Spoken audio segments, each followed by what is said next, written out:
So this was one of the most insane chapters in One Piece, like, history ever. Like, this shit didn't even seem real. Like, I thought I was reading a fan-made chapter. That's how this felt. And if this is what the final saga is for One Piece, I'm ready for the next chapter, Oda. Just please keep cooking like this, please. So the chapter began with us seeing Marco leaving from the ship of the Red Hair Pirates and going back to Sphinx Island. It was cool to see Shanks again because, like, whenever we see Shanks, as often as Oda tries to make it, it always just feels surreal. We only saw his back, but I'm like, yo, that's Shanks' back. Yo, that shit crazy. How is that? How is it Shanks' back right here? That's how it feels. Having not seen Film Red or read any spoilers, it makes me wonder what happens during the movie with Shanks. But I'm going to stay unspoiled. I don't want to read any spoilers. I'll stay completely blind. Hope I'll be able to meet some One Piece fans in there. So on his way out the Red Hair Pirate ship, Shanks asks Marco if he wants to join their crew, to which Marco denies, of course. This is a callback to whenever Shanks was on the Whitebeard pirate ship and they had initially clashed, or like before they clashed.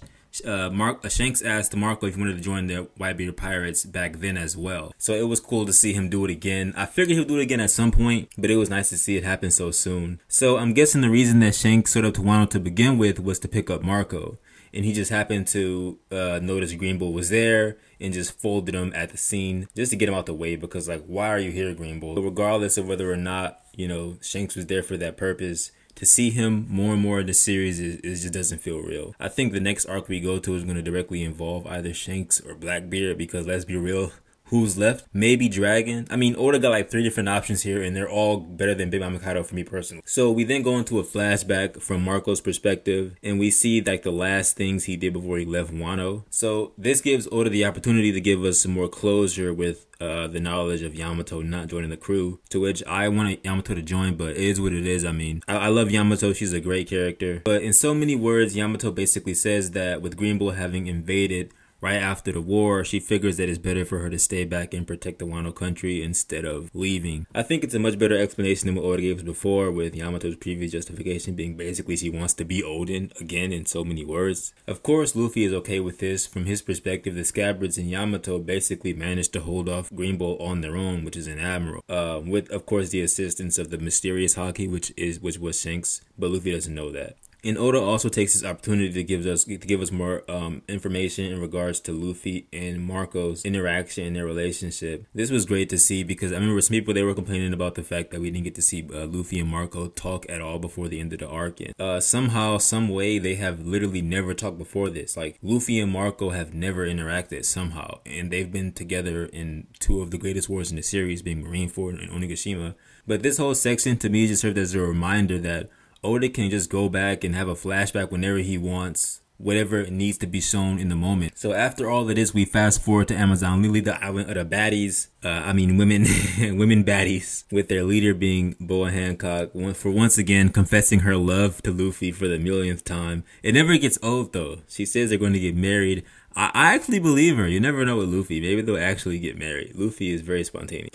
But if you look at Boa in this scene, she's notably bandaged and bruised from fighting off all the Marines for like multiple days that were attacking her island. Even though she has that broken ability, they were somehow able to damage her. I'm not really sure how that happened, but I guess, you know, not everybody is overly attracted to Boa somehow. I actually have no idea how they bandaged her. Maybe it was the women Marines. And then we're immediately introduced to what, in my opinion, is the highlight of the entire chapter. The Pacifista or PX, SSG, whatever these monsters are, they're extremely dangerous. Not only because they're Pacifista in their design and visuals, but it looks like they're younger versions of the previous warlords. The first PX we're introduced to is a younger version of Boa Hancock, who like shoots a laser beam out of her hand like the old pacifist. And I'm guessing this is because Vegapunk potentially used the warlord's DNA lineage factor in his experimentation in Mads with Judge and Caesar and Queen notably. They also have wings on their back similar to King the Wildfire, so they're like Lunarian super soldiers, which is insane. Like, Oda basically foreshadowed these guys throughout the entire series up to this point, or not the entire series, but just like Whole Cake Island. Well, really, Punk has her to Whole Cake Island and then to Wano. So these guys are basically just clones, super weapon. They're younger versions of the old warlord. We have a younger version of MIHAWK this chapter as well, just wreaking complete havoc, who is also a PX alongside that Boa one. But I'm skipping over one of the most hype introductions we've seen in a long time, and that being Blackbeard. It's always great to see Blackbeard show up. It kind of reminds me of Shanks whenever we see Blackbeard, but we're here anyways and I love every bit of it. So we're reminded that Blackbeard has a 3.99 billion bounty and Boa has a 1.6 billion bounty. This is both completely new information to us. I don't know why the Marines just couldn't give Blackbeard a 4 billion bounty. I mean, he's like literally right there. I feel like they're just trolling him. And I figured Boa's bounty would at least be 1.5 billion, but 1.6 is fair, I guess. And we also see the MIHAWK clone attack Blackbeard immediately with his blade, forcing Blackbeard to block it with Haki, which would be the first time in the series we'd actually see Blackbeard use Haki on screen. It's good to know for certain that Blackbeard had Haki because I had a theory that Blackbeard's lazy personality would prevent him from having any Haki. And as dumb as that sounds, it's good to know that Blackbeard is at least competent enough to have basic Haki. So the pacifist that attacked Blackbeard forced him to use his black hole ability, which consumed the entire battlefield, or at least a huge portion of it. And Boa Hancock immediately responded using her slave arrow. Both of their attacks in conjunction pretty much managed to clear the entire area of both the Kuja pirates and the Marines, in addition to Blackbeard's own crew being turned to stone. And then Kobe called off the MIHAWK clone pacifista from attacking Blackbeard and Boa.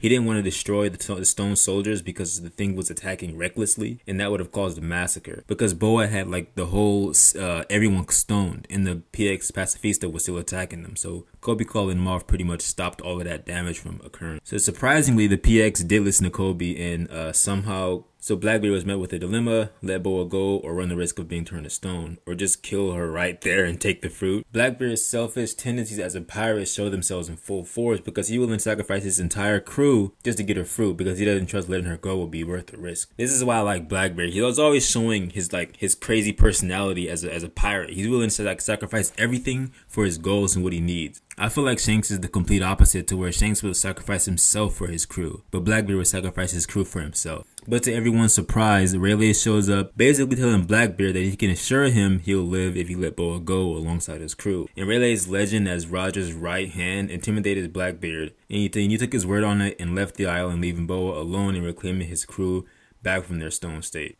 Because Boa was able to push Blackbeard's entire crew to this scale, I was pretty much convinced she's around Yonko level. She has to be. And we get confirmation that Blackbeard kidnapped Kobe. I think he kidnapped Kobe because he wants to use Kobe's ability to control the pacifista. Because we saw that Kobe told the MIHAWK clone to stop attacking. So I think that Blackbeard kidnapped both Kobe and the MIHAWK pacifista, and he's going to use Kobe's ability to speak to them and control them to his own benefit. Otherwise, I have no idea what interest Blackbeard could possibly have in Kobe. But thank you guys so much for watching the video. I really do appreciate it. Make sure to subscribe to the channel if you want to like the video.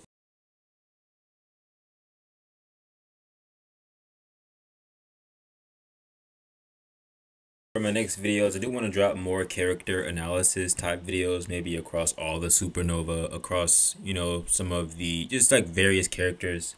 Maybe Boa, maybe Blackbeard even, just random characters. I'm going to do character analysis and just chapter reviews and maybe even some more stuff. What kind of content would y'all like to see from me? How about some AMVs? I love making AMVs. That's what I'm generally used to doing, but this is different for me, more discussion kind of videos. But just let me know in the comments. What did you rate this chapter as well? Do you think it's a 10 out of 10? Or lower than that somehow? I don't know how you can have lower than a 10 out of 10, but just let me know in the comments. Thank you guys so much for watching, and that's about it. See ya.